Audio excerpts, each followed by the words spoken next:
مغاربة مرشحين للهجرة غير الشرعية. السلام عليكم الإخوان، تحياتي للجميع. ها واحد المسرحية جديدة من إعداد خيب سمية وشان قريحة في إطار محاربة الجريمة المنظمة عبر إقليم ولاية وهران. جريمة منظمة، يعني الجزائر ما فيهاش الجرائم المنظمة، تمشوا المغاربة للجزائر عاد ولات الجريمة المنظمة. مكنت الفرقة الإقليمية للترك الوطني بسد البشير من تفكيك شبكة إجرامية دولية خطيرة. هادو والله ما مغاربة، باينة من العنقرة ديالهم، ما شبعانين شي دم، والله ما مغاربة هادو، بالله هادو باينة من النواحي ديال هذيك خنشلة. عبر قوارب الهجرة غير الشرعية إلى الضفة الأخرى. شوف على قارب كي يدير، حتى المسرحية ما عرفوش يقدوها، داروا هذاك القارب الصغيور بيض كيديروا به الدواء لا بيسين ولا تقطع به شي واد.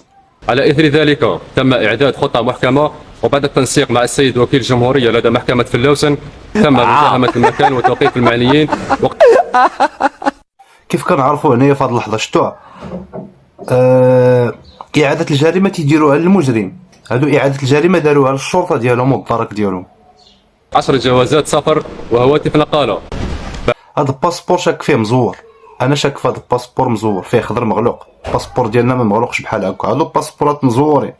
هذا فيلم جزائري من كتابة شنقريحة وتأليف خيب سمية، عن توقيف 11 شخص تتراوح أعمارهم بين 21 و 45 سنة، من بينهم 10 موقوفين من جنسية مغربية. اجي بعدا علاش هاد العصابة ما فيها لا ليبي، لا واحد من الكوت ديفوار، لا واحد من السنغال، لا واحد من تونس، لا واحد من الجزائر؟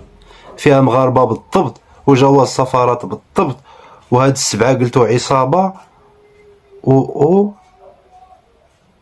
تا كيفاش هادشي هذا؟ والله ما تفهم ليا برا.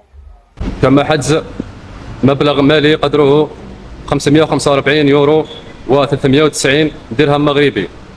هاد 390 درهم مغربي غريبة، ما كانش عليها تكون في هاد الفيلم، ما كانش عليها تكون في هاد الفيلم، ما كانش عليها تكون في هاد الفيلم. حيت ما مورقة بزاف الفيلم.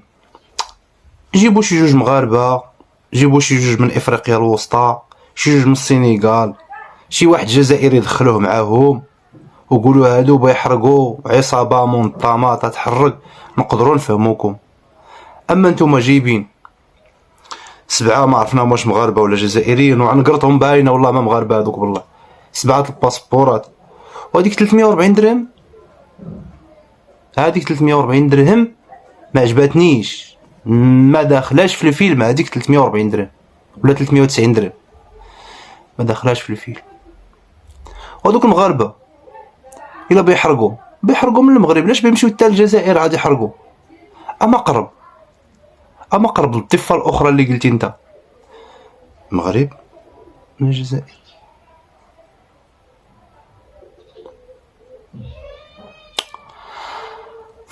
الله يهديكم.